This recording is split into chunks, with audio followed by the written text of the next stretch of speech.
Hello guys, কি অবস্থা সবার? আশা করি সবাই ঠিকঠাক আছো, সুস্থ আছো এবং পড়াশোনা ঠিকঠাক করতেছো। যারা এইচএসসি 26 আছো তাদের উদ্দেশ্যে আমাদের এইচএসসি 26-এর পদার্থবিজ্ঞান দ্বিতীয় পত্রের ক্লাস আজকে থেকে শুরু হচ্ছে চলতরিতের মাধ্যমে। সো আজকে আমাদের চলতরিতের প্রথম ক্লাস। আজকের ক্লাসে আমরা চলতরিতের সূচনা মানে যে ব্যাকগ্রাউন্ড নলেজটা ওদের দরকার সেটা নিয়ে আলোচনা করব এবং এর পাশাপাশি ইলেকট্রন গ্যাস থিওরি নিয়েও মানে classical history of current electricity সেটা নিয়ে আলোচনা হবে যেন কারেন্টের একটা স্ট্রং ব্যাকগ্রাউন্ড ওদের তৈরি হয়। দেন হচ্ছে চ্যাপ্টারের মেইন পড়াশোনা, average current, instantaneous current, drift velocity, এগুলো সবই আজকের ক্লাসে আমরা পড়ে ফেলবো। ওকে, সো আজকে থেকে শুরু হয়ে যাচ্ছে আমাদের দ্বিতীয় পত্রের মেইন ক্লাস। আগের ক্লাসটা ছিল ওরিয়েন্টেশন ক্লাস, যেখানে একটা ওভারভিউ আলোচনা করা হয়েছিল ব্যাচ নিয়ে, বাট আজকে থেকে আমাদের ব্যাচের মেইন পড়াশোনা শুরু।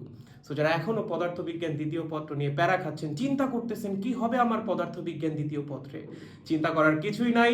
চলে যান আমাদের ওয়েবসাইটে, এনরোল করে ফেলেন, বাকি দায়িত্ব আমাদের উপর। ক্লাস সন্ধ্যা 7টায়, দেখা হচ্ছে ক্লাসে। Good bye.